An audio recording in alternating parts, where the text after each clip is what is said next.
little foolish. But we're going to do a little, what they call in the computer world, A/B testing. So we're A/B testing which video feed do you prefer, does YouTube prefer, all at the same time. Now I should probably be using, there's some software, another company I can sign up for, Resend or something like that. I'm tired of creating accounts. So today,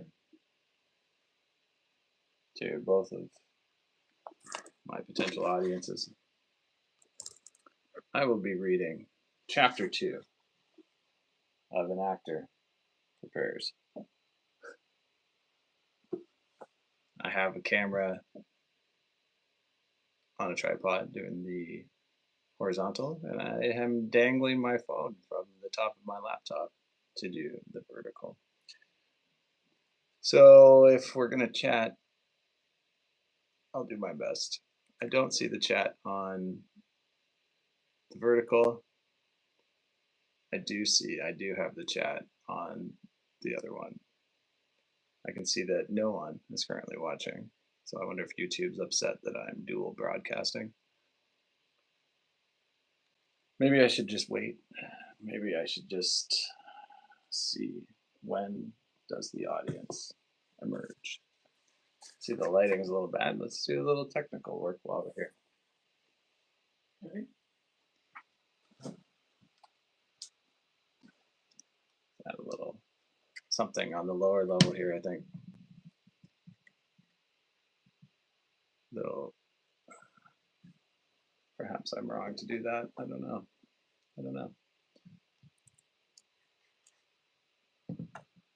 So still rocking 0.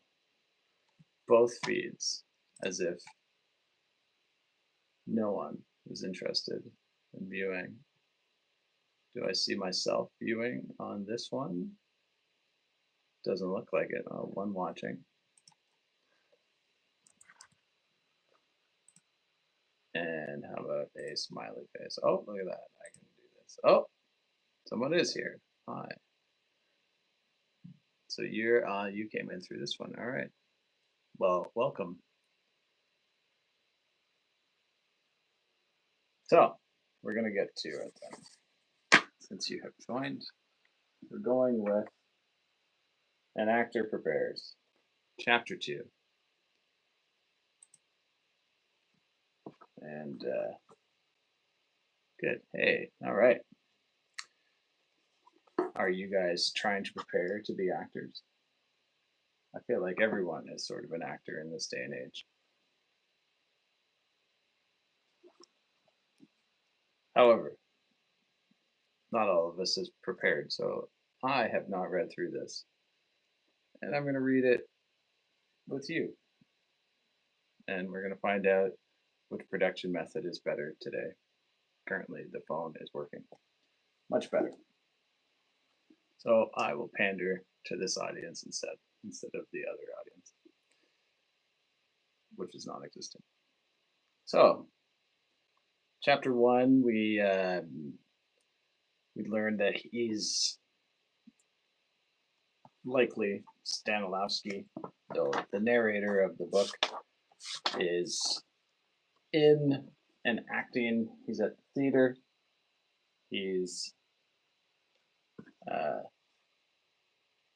learning the ropes. He's playing Othello specifically from Shakespeare, and they're rehearsing, and I think it kind of ended off as a true performance. Now, whether it was in front of a live audience or not, I don't know.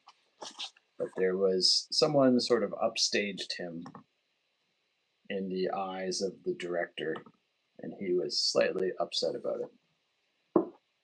So in chapter 2, we'll find out what that means.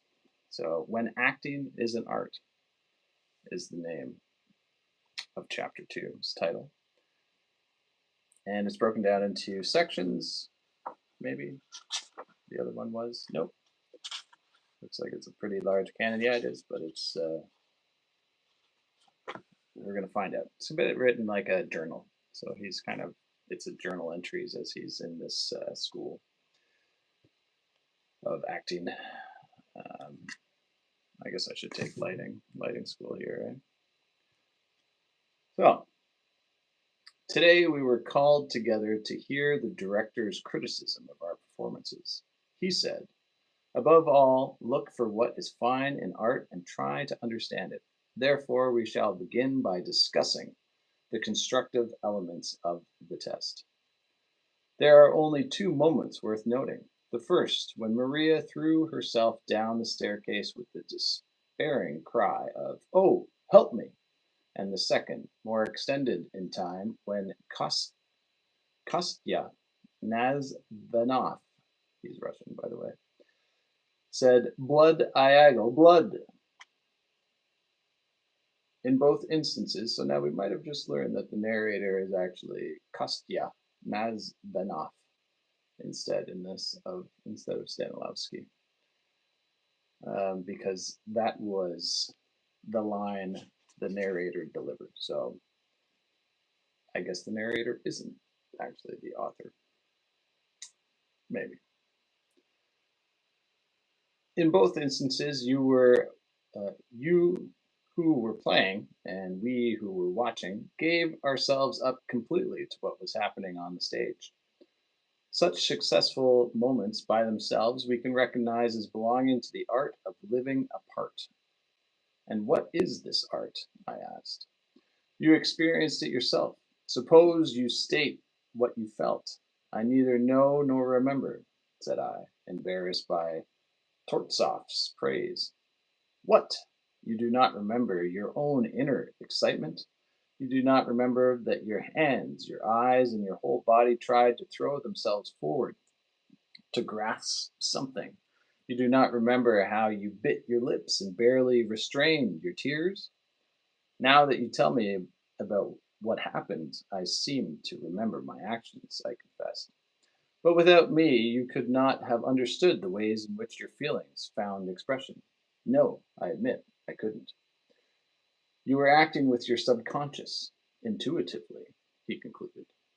Perhaps I do not know, but is that good or bad? Very good if your intuition carries with you along the right path, and very bad if it makes a mistake, explained Tortsov. During the exhibition performance, it did not mislead you, and what you gave us in those few successful moments was excellent. Is that really true? I asked. Yes, because the very best that can happen is to have the actor completely carried away by the play, regardless of his own will. He lives the part, not noticing how he feels, not thinking about what he does, and it all moves of its own accord, subconsciously and intuitively. Salvini said, the great actor should be full of feeling, and especially he should feel the thing he is portraying. He must feel an emotion not only once or twice while he is studying his part, but to a greater or lesser degree every time he plays it, no matter whether it is the first or the thousandth time. Unfortunately, this is not within our control. Our subconscious is inaccessible to our consciousness. We cannot enter into that realm. If for any reason we do penetrate into it, then the subconscious becomes conscious and dies. It's very deep.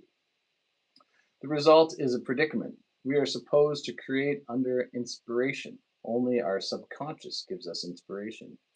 Yet we apparently can use the subconscious only through our consciousness, which kills it. Fortunately, there is a way out. We find the solution in oblique instead of a direct approach. In the soul of a human being, there are certain elements which are subject to consciousness and will. These accessible parts are capable in turn of acting on psychic processes that are involuntary. To be sure, this calls for extremely complicated creative work. It is carried on in part under the control of our subconsciousness, but a much more significant portion is subconscious and involuntary, or actually, in part under the control of our consciousness. Did I say subconscious? To rouse your subconscious to create work, there is a special technique. We must leave all that is the fullest sense subconscious to nature and address ourselves to what is within our reach. When the subconscious, when intuition enters into our work, we must know how not to interfere. One cannot always create subconsciously and with inspiration. No such genius exists in the world. Therefore, our art teaches us first of all to create consciously and rightly, because that will best prepare the way for the blossoming of the subconscious, which is inspiration. The more you have of conscious creative moments in your role, the more chance you will have of the flow of inspiration. What do you guys think of that so far? That's interesting. So he's saying the unconscious actions, the true nature of your existence is what you're doing, your actions is the true nature of us. While if we consciously do that, we interfere with the truth of that, I suppose. Interesting. I don't know. Continuing. You may play well or you may play badly. The important thing is that you should play truly, wrote Shkepskin to his pupil Shlumsky. To play truly means to be right, logical, coherent, to think, strive, feel, and act in unison with your role. If you take all these internal processes and adapt them to the spiritual and physical life of the person you are representing, we call that living the part. This is the supreme significance in creative work, aside from the fact that it opens up avenues for inspiration. Leaving the part helps the artist to carry out one of his main objectives. His job is not to present merely the external life of his character, he must fit his own human qualities to the life of this other person and pour into it all of his own soul. The fundamental aim of our art is the creation of this inner life of a human spirit and its expression in an artistic form. That is why we begin by thinking about the inner side of a role and how to create its spiritual life through the help of the internal process of living the part.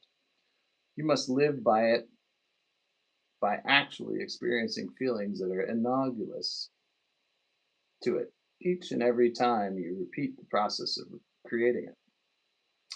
Why is the subconscious so dependent on the conscious? Said I.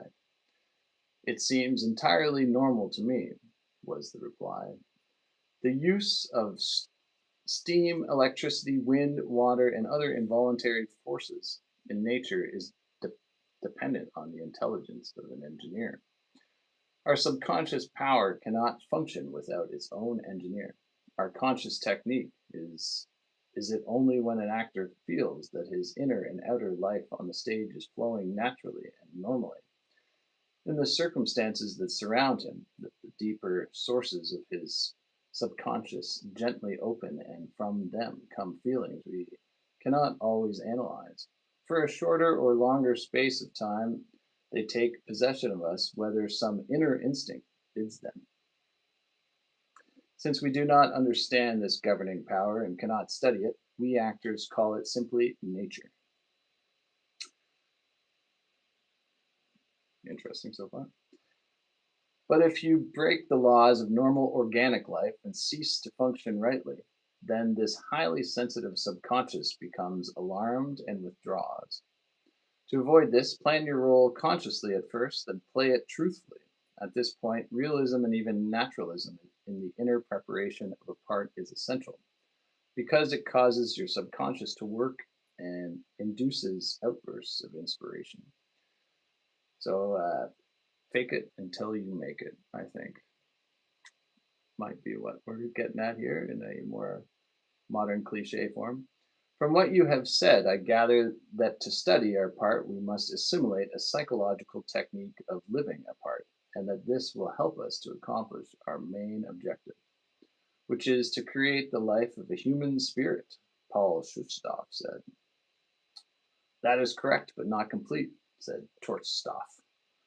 Our aim is not only to create the life of the human spirit, but also to express it in a beautiful artistic form. An actor is under the obligation to live his part inwardly and then to give to his experience an external embodiment. I ask you to note especially that the dependence of the body on the soul is particularly important in our School of Art. In order to express a more delicate and largely subconscious life, it is necessary to have control of an unusually responsive, excellently prepared vocal and physical apparatus. This apparatus must be ready instantly and exactly to reproduce most delicate and all but intangible feelings with great sensitiveness and directness. Sensitivity, I think, probably a better word there, but that's okay. Uh, that is why an actor of our type is obliged to work so much more than others, both on his inner equipment, which creates the life of the part, and also on his outer physical apparatus, which should reproduce the results of the creative work of his emotions with precision. Even the externalizing of a role is greatly influenced by the subconscious. In fact, no artificial theatrical technique can even compare with the marvels that nature brings forth. I have pointed out to you today, in general outlines, what we consider essential. Our experience has led to a firm belief that only our kind of art, soaked as it is in the living experiences of human beings, can artistically reproduce the impalpable shadings and depths of life. Only such art can completely absorb the spectator and make both understand and also inwardly experience the happenings on the stage, enriching his inner life and leaving impressions which will not fade with time. Have you guys watched Hamnet? There was a film that was uh, someone won an Oscar. I can't remember who won the Oscar. I think she did. Um, I think the if you watch that film, not to give anything away, I think the final performance that's delivered on stage really kind of covers that, and it's worth watching if you're uh, trying to prepare as an actor. I shall continue. Moreover, and this is of primary importance, the organic basis of the laws of nature on which our art is founded will protect you in the future from going down the wrong path. Who knows under what directors or in what theaters you will work? Not everywhere, not with everyone. Will you find creative work based on nature? In the vast majority of theaters, the actors and producers are constantly violating nature in the most shameless manner. But if you are sure of the limits of true art and of the organic laws of nature, you will not go astray, and you will be able to understand your mistakes and correct them. That is why a study of the foundations of our art is the beginning of the work of every student actor. Yes, yes, I exclaimed. I am so happy that I was able to take a step, if only a small one, in that direction. One giant leap for mankind, one small step for an actor. Not so fast, said Torstoff, otherwise you will suffer the bitterest delusion. Do not mix up living your part with what you showed us on the stage. Why? What did I show? I have told you that in all that big scene from Othello, there were only a few minutes in which you succeeded in living the part. I use them to illustrate to you and to the other students the foundations of our type of art. However, if we speak of the whole scene between Othello and Iago, we certainly cannot call it our type of art. What is it, then? That is what we call forced acting, defined the director. And what really is that? Said I, puzzled. When one acts as you did, he explained, there are individual moments when you suddenly and unexpectedly rise to great artistic heights and thrill for your audience. In such moments, you are creating according to your inspiration, improvising, as it were. but would you feel yourself capable enough or strong enough spiritually or physically to play the five great acts of Othello with the same lift with which you accidentally played part of that one short scene? I do not know, I said conscientiously. I know, unquestionably, that such an undertaking would be far beyond the strength not only of a genius with an extraordinary temperament, but even of a very Hercules, answered Tortzoff. For our purposes, you must have, in addition to the help of nature, a well worked out psychological technique, an enormous talent, and great physical and nervous reserves. You have not all these things any more than do the personality actors who do not admit technique. They, as you did, rely on entirely on inspiration. If this inspiration does not turn up, then neither you nor they have anything with which to fill in the blank spaces. You have long stretches of nervous let down in playing your part, complete artistic impotence, and a naive amateurish sort of acting. At such times, your playing is lifeless, stilted.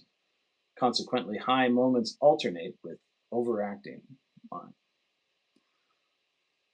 Very critical. He's very critical. I suppose that is what it takes, though, to push someone sometimes. Also, sometimes it makes them collapse. So, what do we think? What do you guys think so far? Digging deep to find the art within acting, I believe it to be true. I think what he's saying is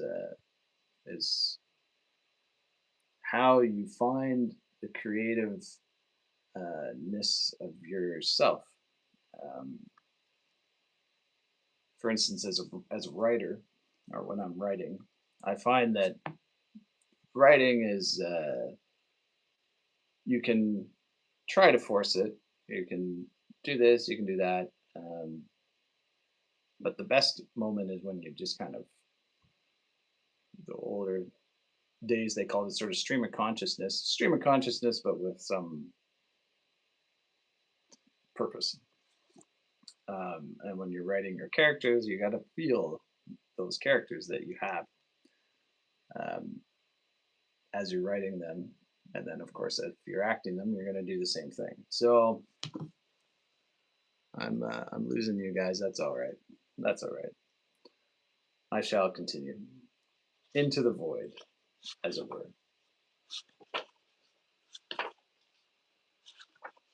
And it's going to be for a little while. So further into the void we go. No one has showed up on the other live stream. No one's showing up on this live stream anymore. I've lost you. Come back to me. I suppose I should try to make it more exciting, but how does one make reading a book more exciting besides some sort of live action representation going on in the back? I do not have the resources for such a thing at this moment in time. So, we shall continue. Section 2, Chapter 2, An Actor Prepares. When acting is an art and not just artistic impotence, naive, amateurish sort of acting, such as the director just finished saying. Today we heard some more from Tortzoff about our acting. When he came to the classroom, he turned to Paul and said to him, "You too gave us some interesting moments, but they were rather typical of the art of representation. Now, since you successfully demonstrated this other way of acting, Paul, why not recall for us how you created the role of Iago?" suggested the director. Now, before I go on, I just had a thought. This reminds me of the scene in Once Upon a Time in Hollywood where I don't know her name, but the child actress on the set looks to Leonardo DiCaprio and says, "That was the greatest acting I've ever seen," and he kind of tears up. So there's another something to go take a look at if you haven't seen it, don't know what I'm referring to. And I continue. I went right at the role for this inner content and studied that for a long time,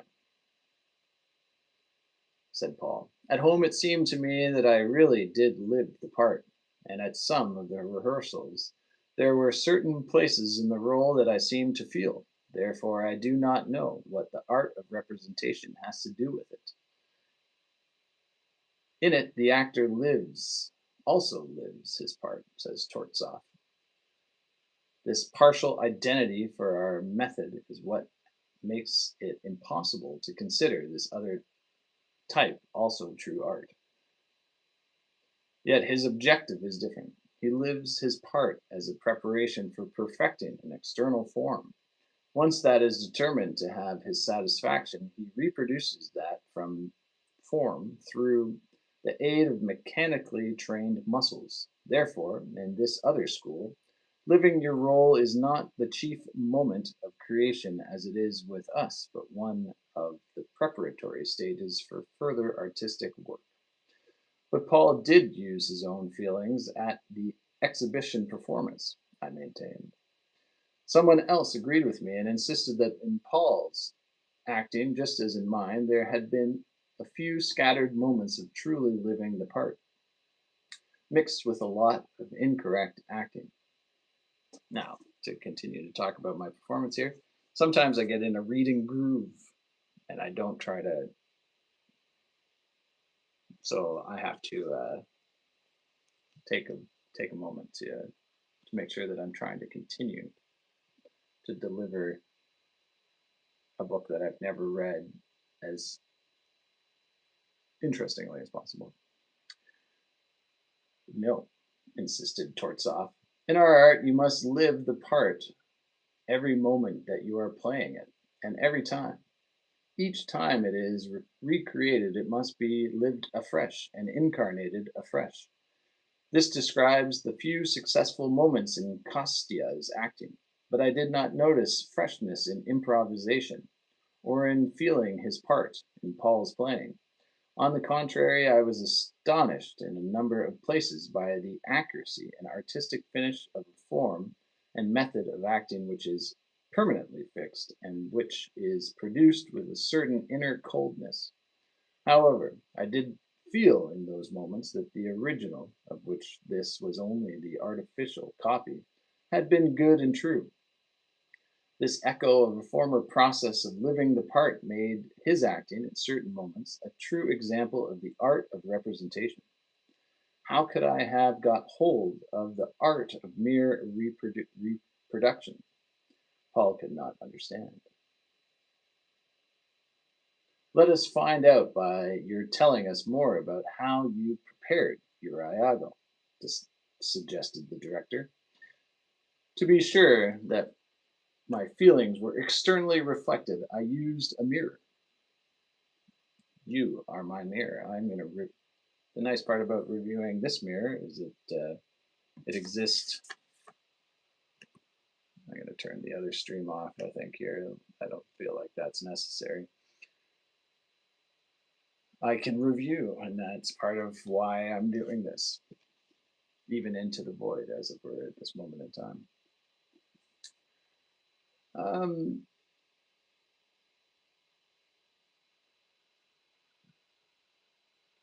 Apparently, that is dangerous, remarked Torsoff. You must be very careful in the use of a mirror. It teaches an actor to watch the outside rather than the inside of his soul, both in himself and in his part. Nevertheless, it did help me to see how my exterior reflected my sensations, Paul insisted. Your own sensations, or the sensations prepared for your own part, for your part. My own, but applicable to Iago, explained Paul.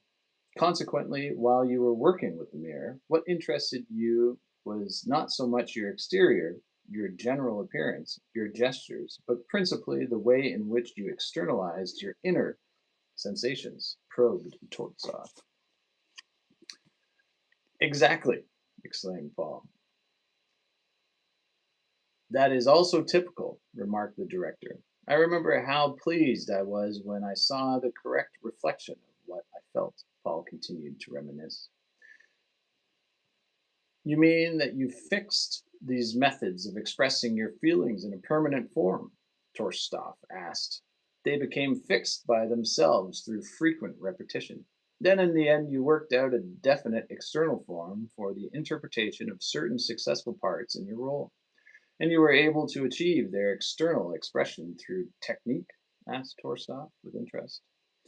Evidently, yes, admitted Paul. And you made use of this form each time that you repeated the role? Examined the director. Evidently, I did. Now tell me this. Did this established form come to you each time through an inner process, or after it was once born, did you repeat it mechanically without participation of any emotions? It seemed to me that I lived in each time, declared Paul. No, that was not the impression that came to the spectators, said Tortsov. Actors of the school we are discussing do what you did. At first they feel the part, but when once they have done so, they do not go on feeling it anew. They merely remember and repeat the external movements, intonations, and expressions they worked on at first, making this repetition without emotion. Often they are extremely skillful in technique and are able to get through a part with technique only and no expenditure of nervous force. In fact, they often think it unwise to feel after they have once decided on the pattern to follow. They think they are surer to give the right performance if they merely recall how they did it when they first got it right. This is applicable in some degree to the places we picked out in your playing of Iago. Try to remember what happened as you went on with your work. Paul said that he was not satisfied with his work in other parts of the role or with the appearance of Iago in his mirror, and he finally tried to copy an acquaintance whose appearance seemed to suggest a good example of wickedness and cunning. So you thought you could adapt him to your own uses? Tortsov queried. Yes, Paul confessed. Well then, what were you going to do with your own qualities? To tell the truth, I was simply going to take on the external mannerisms of my acquaintance, admitted Paul frankly. That was a great mistake, Torsov replied. At that point, you went over to sheer imitation, which has nothing to do with creativeness. What should I do? Asked Paul. You should first. Oh, that's a good attack on AI there, right there. At that point, you went over to sheer imitation, which has nothing to do with creativeness. And that is exactly what AI does. It mimics us, and it is not creative, though it is useful for programming. What should I do? Asked Paul. You should first of all assimilate the model. Just one more step on that AI. The other part of that is that we remain the creative force behind AI. Your prompts give it the thing to respond to, whatever it happens to be. But you're still the creative force there. Um, so going back here, okay. So sheer imitation is has nothing to do with creativeness. What should I do? Asked Paul. You should first of all assimilate the model. This is complicated. You study it from the point of view of the epoch, the time, the country, the condition of life, background, literature, psychology, the soul, way of living, social position, and external appearance. Moreover, you study characters such as custom, manner, movements, voice, speech, intonations. All this work on your material will help you to permeate it with your own feelings. Without all this, you will have no art. Welcome aboard briefly. When from this material a living image of the role emerges, the artist of the school of representation transfers it to himself. This work is concretely described by one of the best representatives of this school, the famous French actor Coquelin the Elder.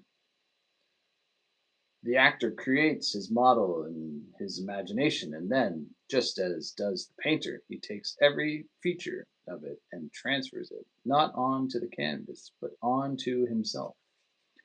He sees Tartuffe's costume and puts it on himself. He notices his gait and imitates it. He sees his physiognomy, physio, physiognomy, physiognomy. What is that word? That's a look up one. And adapts it to himself. Just since we're having fun with this and no one's around, hey? There, this word, physiognometry there, yeah. My, bit of a mouthful. I imagine physiognomy. Physio is yourself, it's physical. So, gnomy, like your body language, and adapts it to himself. He adapts his own face to it. He speaks with the same voice that he has heard Tartuffe use. He must make this person he has put together move, walk, gesticulate, listen, think like Tartuffe. In other words, hand over his soul to him. The portrait ready, it needs only to be framed, that is, put on the stage, and then the public will say either that is Tartuffe or the actor has not done a good job. But all that is frightfully difficult and complicated, said I with feeling. Yes, Coquelin admits it. He says the actor does not live, he plays. He remains cold toward the object of his acting, but his art must be perfection. And to be sure, added Tortsav, the art of representation demands perfection if it is to remain an art. The confident answer by the school of representation is that art is not real life, not is it even its reflection. Art is in itself a creator, it creates its own life, beautiful in its abstraction, beyond the limits of time and space. Of course, we cannot agree to such a presumptuous defiance of that unique, perfect, and unattainable artist, our creative nature.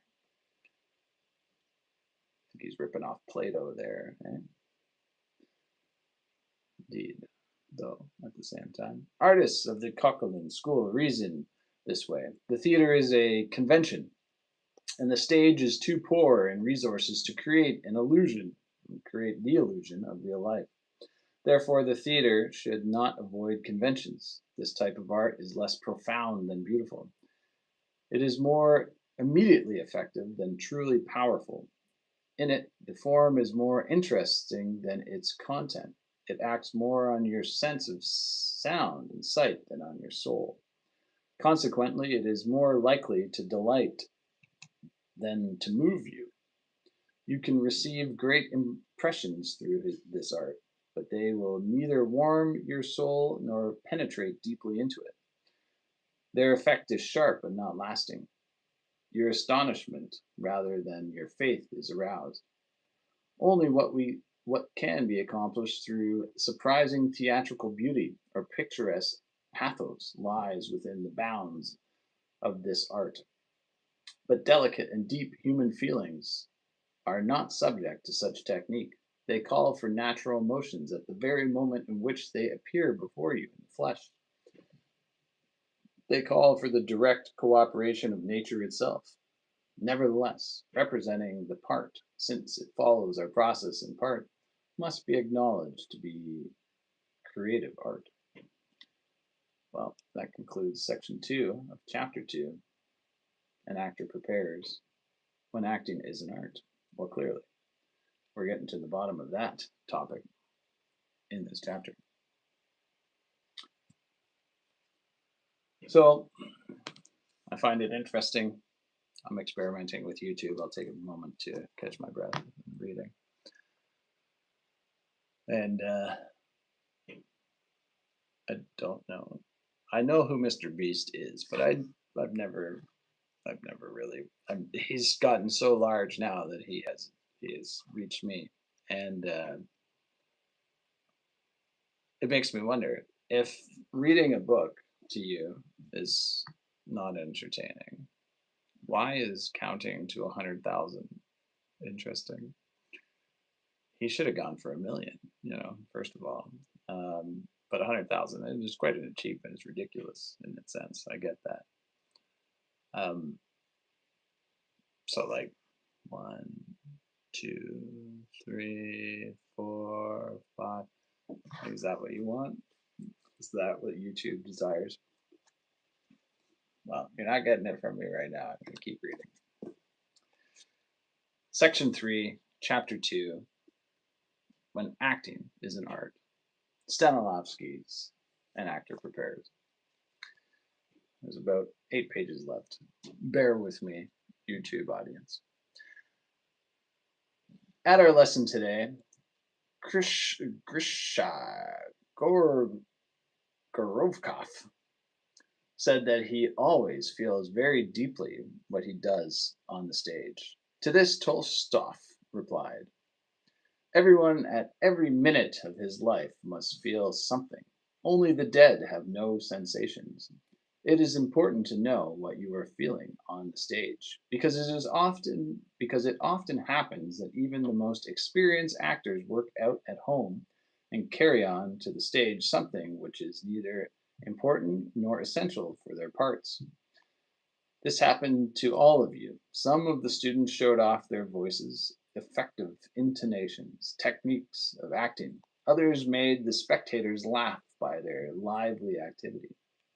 Ballet jumps, desperate overacting, and preened themselves with beautiful gestures and poses. In short, what they brought to the stage was not what was needed for the roles they were portraying. As for you, Govorkov, you did not approach your role from its inner content. You neither lived it nor represented it, but did something entirely different. What was it? Grishka hastened to ask. Mechanical acting, to be sure, not bad of its kind, having rather elaborately worked out methods of presenting the role with conventional illusions. I shall omit the long discussion raised by Grisha and jump directly to the explanation by Tortsoff of the boundaries which divide true art from mechanical acting. There can be no true art without living. It begins where feelings come into its own. And mechanical acting? Asked Grisha. That begins where creative art ends. In mechanical acting, there is no call for a living process, and it appears only accidentally. You will understand this better when you come to recognize the origins and methods of mechanical acting, which we characterize as rubber stamps. To reproduce feelings, you must be able to identify them out of your own experience. But as mechanical actors do not experience feelings, they cannot reproduce their external results. With the aid of his face, mimicry, voice, and gestures, the mechanical actor offers the public nothing but the dead mask of non existent feeling. For this, there has been worked out a large assortment of picturesque effects which pretend to portray all sorts of feelings through external means. Some of these established cliches have become traditional, and are passed down from generation to generation, as, for instance, spreading your hand over your heart to express love, or opening your mouth wide to give the idea of death.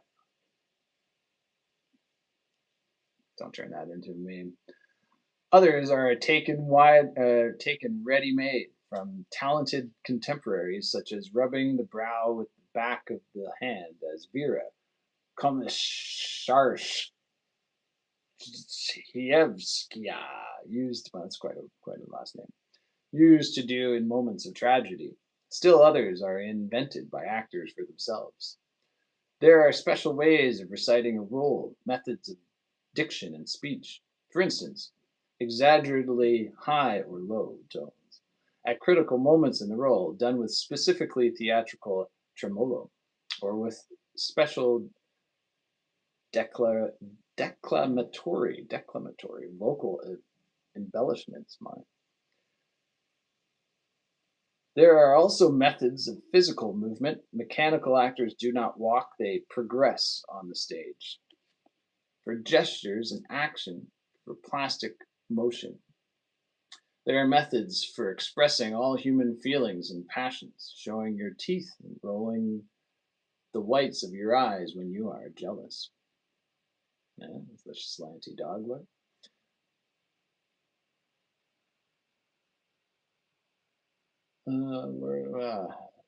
Or covering up the eyes and face with the hands instead of weeping. Yes, I saw that on Survivor there, season 49, the fake cry.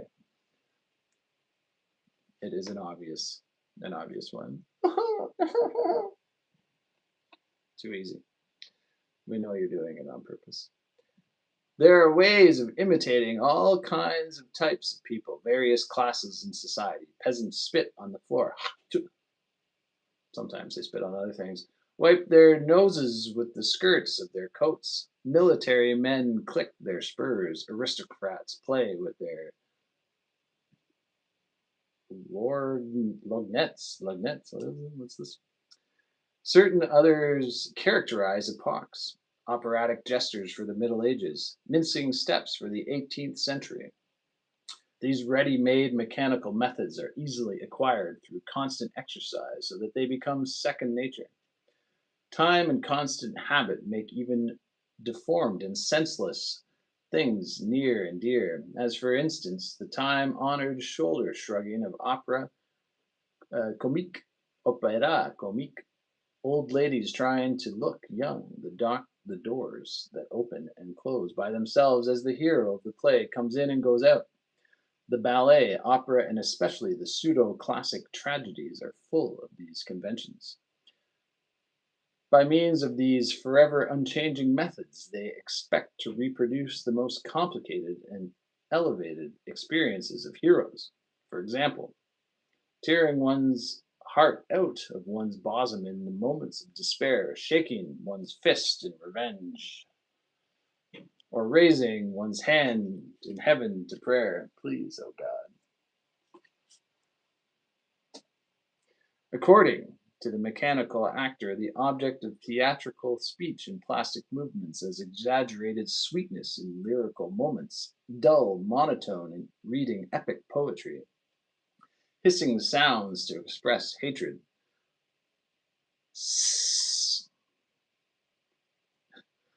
false tears in the voice to represent grief, oh man, is to enhance voice, diction, and movements to make actors more beautiful and give more power to their theatrical effectiveness.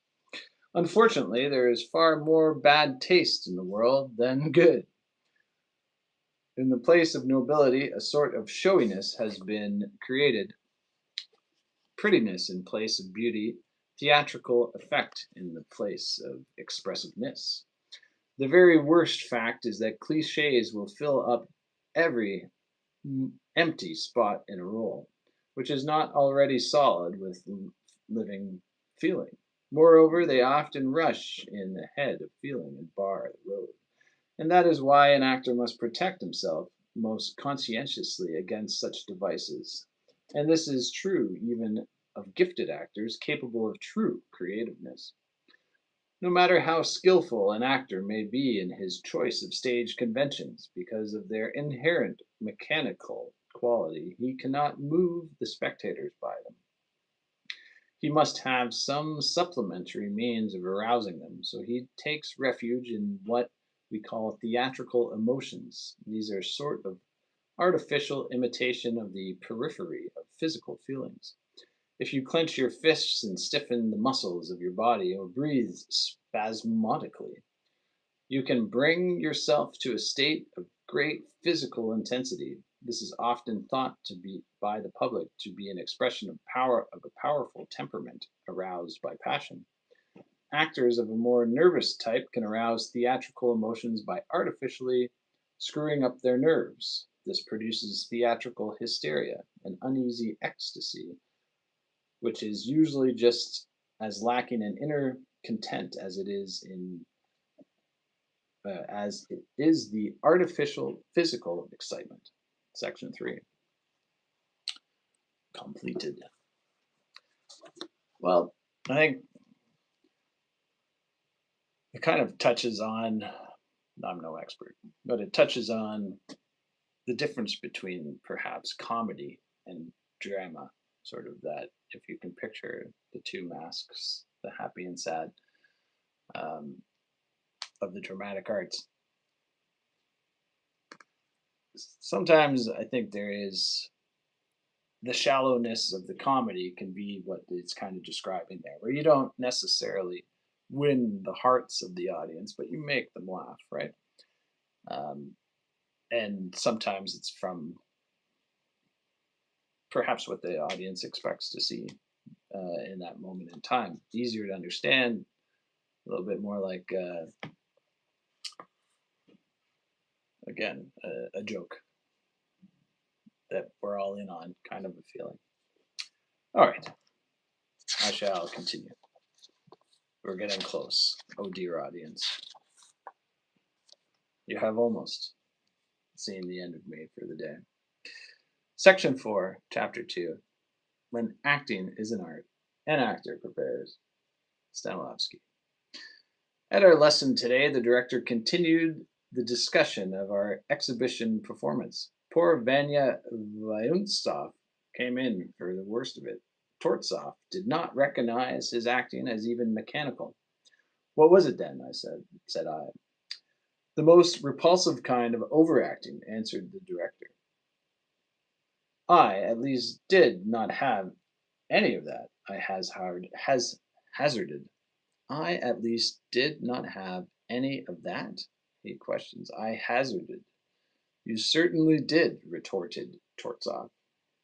When? I exclaimed. You yourself said that I played. I explained that your acting was made up of moments of true creativeness, taken turns with moments of mechanical acting. The question burst out of me. That can be developed only by long work, as in the case of Grisha, and you could never have had the time to create it. That is why you gave an exaggerated imitation of a savage by means of the most amateurish kind of rubber stamps, in which there was no trace of technique. Even mechanical acting cannot do without technique. But where did I get those rubber stamps, since this is the first time I have ever been on the boards, said I. Read My Life in Art. There is a story about two little girls who had never seen a theater, or a performance, or even a rehearsal, and yet they played a tragedy with the most vicious and trivial cliches. Even you have many of them, fortunately. Why fortunately? I asked. Because they are easier to fight than strongly rooted mechanical acting, said the director. Beginners like you, if you have talent, can accidentally, and for a short space of time, fill a role very well, but you cannot reproduce it in a sustained artistic form, and therefore you always have recourse to exhibitionism. At first it is harmless enough, but you must never forget that it has in it the seeds of great danger. You must struggle with it from the very first moment so that it may not develop habits which cripple you as an actor and sidetrack your native gifts. Take your own example. You are an intelligent person, yet why, at the exhibition performance, were you, with the exception of a few moments, absurd? Can you really believe that the Moors, who in their day were renowned for culture, were like wild animals, pacing up and down a cage? The savage that you portrayed, even in the quiet conversation with his ancient, roared at him, showed his teeth, and rolled his eyes. Where did you get any such approach to the role? That's actually what I was thinking when I was the chapter one. Thought Othello was like the king, and he's not what the actor was preparing to deliver. So good on the director for picking up on that. I then gave a detailed account of nearly everything that I had written in my diary about my work, on my role at home. For better visualization, I put some chairs around according to their place in the room, in my room. At parts of my demonstration, Torsov laughed heartily. Ha! Ha! Ha! Ha! Ha! There, that shows you how the very worst kind of acting starts, said he, when I had finished. When you were preparing for the exhibition and performance, you approached your role from the point of view of impressing the spectators. With what? With true organic feelings that corresponded to those of the person you were portraying? You did not, and then italicized text. Let's get into it. What's going on here? A little italicized. You did not have any. You did not even have a whole living image, which you could have if only externally copied. What was there left for you to do? To grab the first trait that happened to flash into your mind? Your mind is stored full of such things, ready for any occasion in life. Every impression in some form or another remains in our memories and can be used when needed. In such hurried or general descriptions, we care very little whether what we transmit corresponds to reality. We are satisfied with any general characteristic or illusion. To bring images to life, daily practice has produced for us stencils or external descriptive signs, which, thanks to long usage, have become intelligible to everyone. That is what happened to you. You were tempted by the external appearance of a black man in general, and you hastily reproduced him without ever thinking about what Shakespeare wrote. You reached for an external characterization which seemed to you effective, vivid, and easy to reproduce. That is what always happens when an actor does not have at his disposal a wealth of live material taken from life. You could say to any one of us, play for me immediately, without any preparation, a savage in general. I am willing to wager that the majority would do just what you did, because tearing around, roaring, showing your teeth, rolling the whites of your eyes, has from time immemorable, je parle français aussi, d'autres langues, c'est difficile quelquefois de dire des mots, had been intertwined in your imagination with a false idea of a savage. All these methods of portraying feelings in general exists in every one of us, and they are used without any realization to the why. Wherefore are circumstances in which a person has experienced them. Whereas mechanical acting makes use of worked out stencils to replace real feelings, overacting takes the first general human conventions that come along and uses them without even sharpening or preparing them for the stage. What happens to you is understandable and excusable in a beginner, but be careful in the future because amateurish overacting grows into the worst kind of mechanical acting. First, try to avoid all incorrect approaches to your work, and to that end, study the basis of our school of acting, which is the basis of living your part. Second, do not repeat the senseless sort of work that you have just illustrated to us, in which I have just criticized.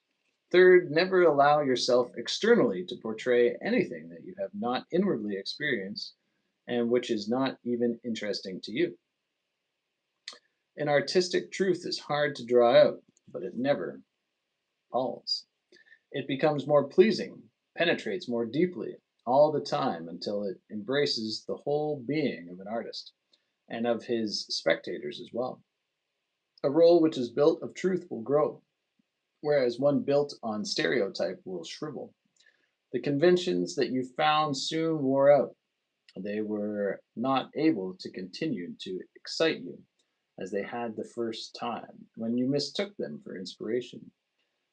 Then add to all this the conditions of our theater activities, the publicity attendant on the actors' performances, our dependence for success on the public, and the desire that arises from those conditions to use any means to make an impression. These professional stimuli very often take hold of an actor even when he is playing a well established role. They do not improve the quality of his acting, but on the contrary, their influence is toward exhibitionism and the strengthening of stereotyped methods. In Grisha's case, he had really worked on his rubber stamps, with the result that they were more or less good. But yours were bad because you had not worked them up. That is why I called his work rather decent mechanical acting, and the unsuccessful part of your playing I considered amateurish overacting. Consequently, my acting was a mixture of the best and the worst there is in our profession. Question. No, not the very worst, said Torstoff. What the others did was even worse. Your amateurishness is curable, but the mistakes of the others show a conscious principle which is far from easy to change or to root out of the artist. What is that? The exploitation of art. What does that consist of? Asked one of the students. In what Sonia Veliaminova did. I. The poor girl jumped out of her seat in surprise. What did I do? You showed us your little hands, your little feet, your whole person, because it could be seen better on the stage, answered the director. How awful! And I never knew it. This is what happens. This is what always happens with habits that are ingrained. Why did you praise me? Because you had pretty hands and feet. Then what was bad about it? The bad part was that you flirted with the audience and did not play Catherine. Katharina? I don't know. You see, Shakespeare did not write The Taming of the Shrew in order that a student by the name of Sonia Veliaminova could show the audience her little foot from the stage or could flirt with her admirers. Shakespeare had a different end in view, one which remained foreign to you and therefore unknown to us. Unfortunately, our art is frequently exploited for personal ends. You do indeed. You do it to show your beauty. Others do it to gain popularity or external success or to make a career. In our profession, these are common phenomena, and I hasten to restrain you from them. Now remember firmly what I am going to tell you. The theater, on account of its publicity and spectacular side, attracts many people who merely want to capitalize their beauty or make careers. They take advantage of the ignorance of the public, its perverted taste, favoritism, intrigues, false success, and many other means which have no relation to creative art. These exploiters are the deadliest enemies of art. We have to use the sternest measures with them, and if they cannot be reformed, they must be removed from the boards. Therefore, here he turned to Sonia again. You must make up your mind once and for all. Did you come here to serve art, or to make sacrifices for its sake, or to exploit your own personal ends? However, Torstoff continued, turning to the rest of us, it is only in theory that we can divide art into categories. Practically, all schools of acting are mixed together. It is unfortunately true that we frequently see great artists, because of human weakness, lowering themselves to mechanical acting, and mechanical actors rising for moments to heights of true art. Side by side, we see moments of a living part representing the part, mechanical acting and exploitation. That is why it is so necessary for actors to recognize the boundaries of art. It was quite clear to me after listening to Torsov's explanation that the exhibition performance had done us more harm than good. No, he protested. When I told him my opinion, the performance showed you what you must never do on the stage. At the end of the discussion, the director announced that tomorrow, in addition to our work with him, we are to begin regular activities that have the purpose of developing our voice and bodies, lessons in singing, gymnastics, dancing, and fencing. These classes will be held daily because of the development of the muscles of the body. Human body requires systematic and thorough exercise and a long time. End scene. Oh wait, I'm just reading a book. So I think that's a very interesting examination. It's be pretty easy to knock on film and television. So let me take a look at that from music. I think the same idea. You have musicians, various genres, um, that then we see this commercialization. We see the opportunity that exists for profits, and other people see that and they say, How can I become Milli Vanilli, for instance, or something of that nature? And it's a terrible thing to do to art, to pretend that you're making art when you're really just imitating mechanical stereotypes. All right, well, that was a long sesh. Let's see if I can come up with an even what we can do tomorrow with the hair, maybe to make it even more exciting. I feel like I got channeling my inner Conan O'Brien here. Yeah. So that's it. Thanks for tuning in. We'll hit up chapter 3 tomorrow, and maybe we'll get a little bit more of a discussion going on. I don't know. I mean, 6, 7, 8, 9, 10. I shouldn't have said 6, 7.